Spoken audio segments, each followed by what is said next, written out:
Hi everyone, Glitchiee here, and I am going to walk you through Darkest Dungeon's latest area, the Cove.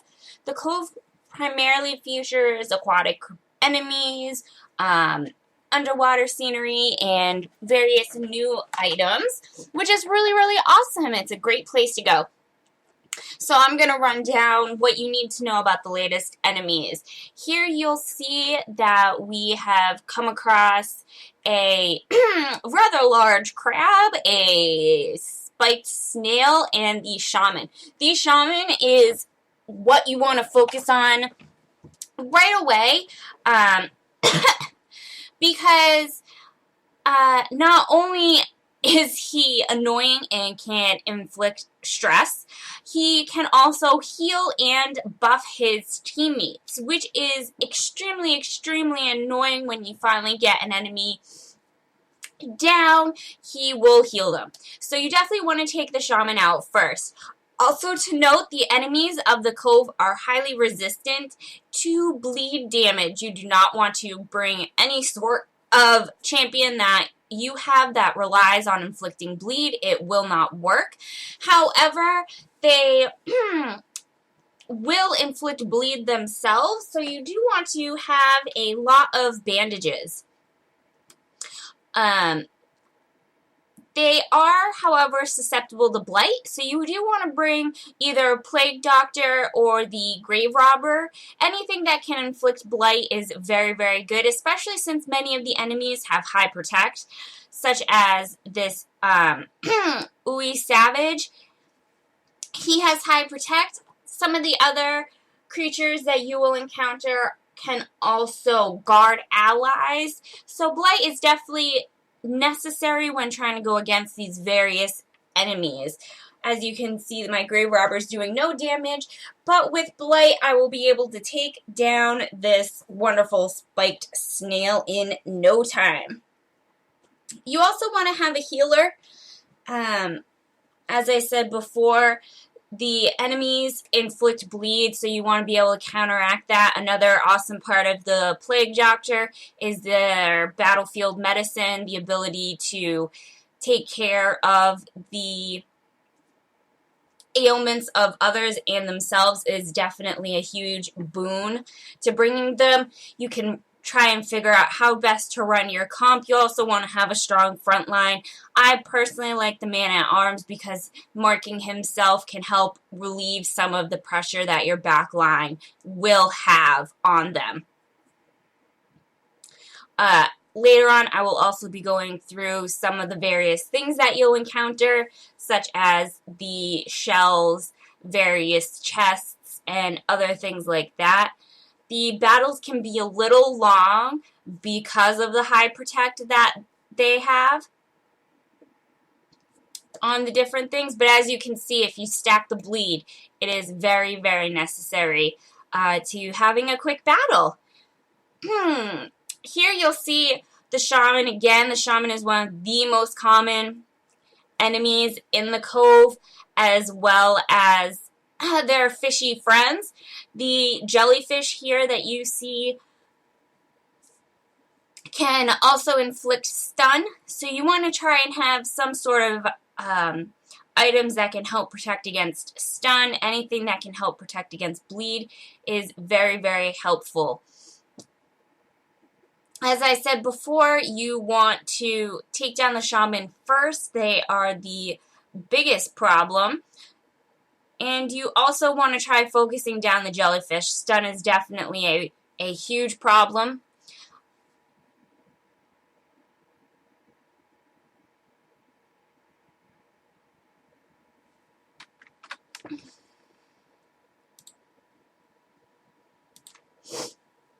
Being able to blight two people at once is definitely very helpful.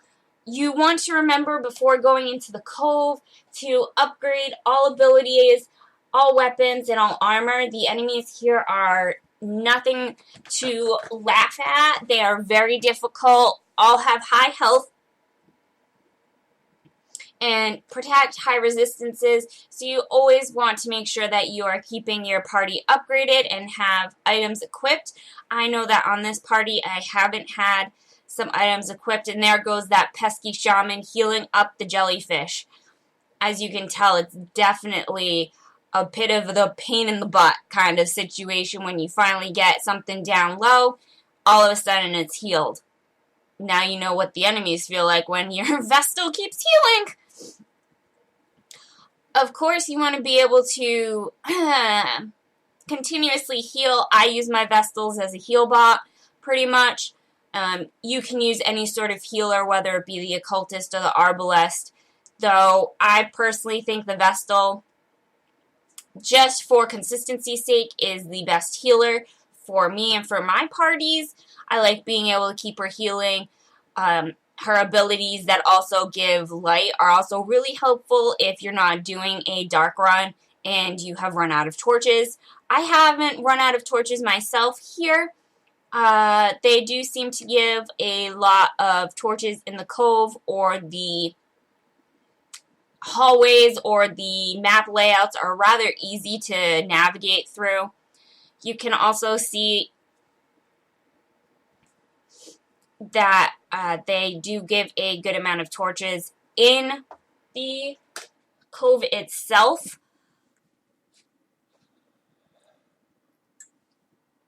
Anything that increases health is also highly suggested trinkets-wise. Just because you will be taking a good amount of damage. As normal, there's sacks that give you various things. There's the various torches. Here, this Thrall, the big zombie Thrall at the front, if you do not take him out quickly, he will explode all over your whole team, and this can inflict massive amounts of damage. So, even though he may seem like he's rather ugly and you want to leave him for last for some other thing, you definitely want to have some focus on him. This becomes more difficult in teams where there is a Shaman and a Thrall. But if you can focus down both of them rather quickly, you can avoid being exploded on and having your team covered in zombie guts. While zombies are awesome, being covered in zombie guts, probably not the best thing. So here we're focusing down the Thrall. We want to get him down as quickly as possible.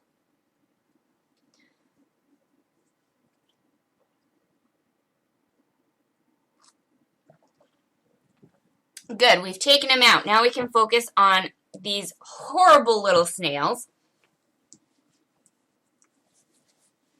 Brine looks absolutely disgusting, and it does debuff your team. So you want to make sure that you have high resistances to debuffs, or bring along some items to take care of that. If you're not worried about debuffs like I am, you can just push on through.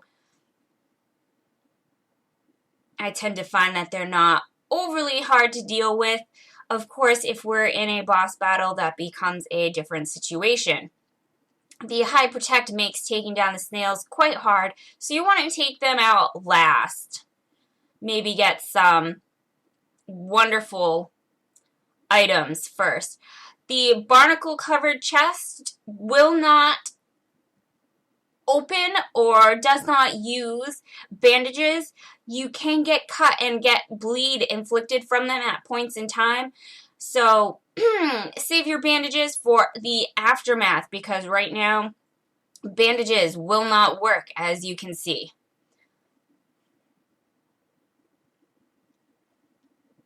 Moving on. The dude at the front here, he can inflict bleed. On top of that, he can guard an ally of his that is low. So you want to start inflicting blight on as many enemies as possible, so that way even if he guards against them, he cannot take their blight damage. Also, as you can see, we have the various cultists or occultist witches and male members that appear here. There's making it quite difficult. In this battle, we have 2 stress inflictors, so we definitely want to make sure that we can take both of them out as quickly as possible, especially the Shaman.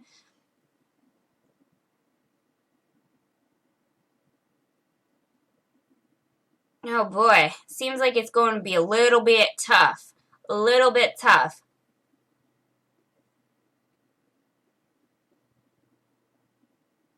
The cultist members are not the most frequent enemies that you will see, so while it may seem in your best interest to equip trinkets that protect against movement, it's really not. You might want to equip things that increase your blight or increase your health. Instead, you can always move your party members around. If you feel that it's necessary, you can even equip, say, the Gravedigger with Lunge or Shadow Strike to move her around quickly.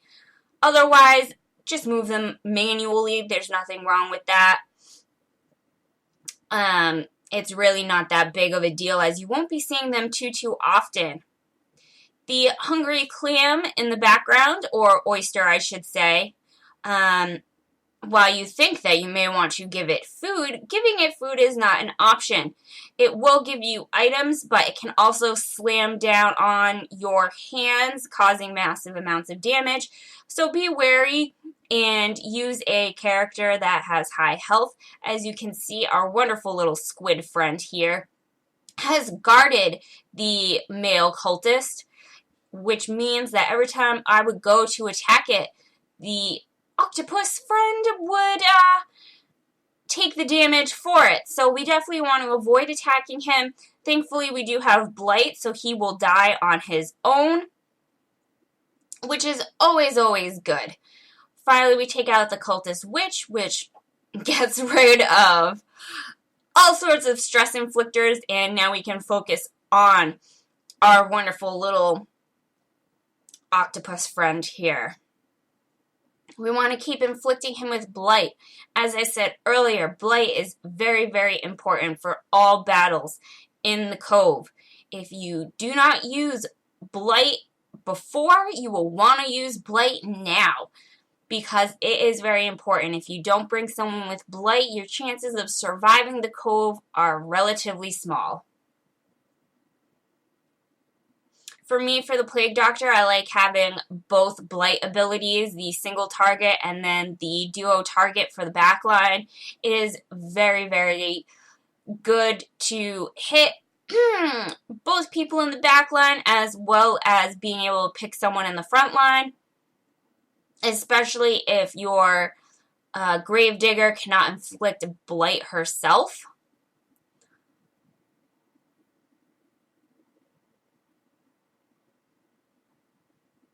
And thankfully our Gravedigger is powerful, so instead of going insane, getting afflicted, we have a heroic status, which makes this battle, though still difficult, still trucking along. And we have completed our quest of completing the battles. You do want to bring a good amount of food. While there are fish carcasses that you can use the medicinal herbs, they do not always give you food. They will give you various other things such as gems, mementos, the shields and papers and things of that nature that you want to collect. Keys are still useful here, as you know, you will be coming across family crests or lock strong boxes. You won't necessarily get blight inflicted on you, but bringing an antidote is still a good idea just in case something does happen. Here we have the jellyfish that we are going to end up focusing on. As I said, stun, pain in the butt. You definitely want to have something that protects against stun, if at all possible. I know trying to equip multiple trinkets can definitely take its toll. We want to focus down the Thrall as well, so that way we don't have to worry about him exploding everywhere, but this is going to be a difficult battle. Oh, excuse me, everyone. The nice part about the Gravedigger is her single blight ability can focus everyone. And oh no, we didn't take care of the Thrall. Good thing though, most of our team dodged the damage. They did not get zombie guts all over them. But that is what can happen if you don't take care of the Thrall right away. He will explode all over your whole team, and if their dodging is not high, they will get hit for massive amounts of damage.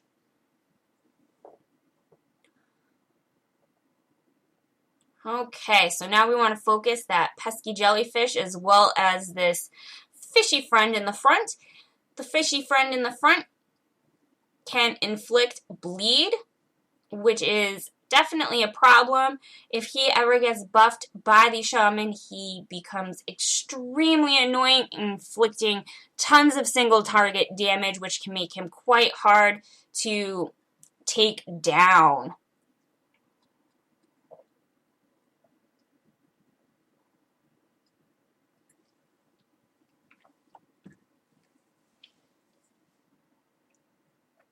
As I said before, you want to have a strong front line to protect your squishy members in the back.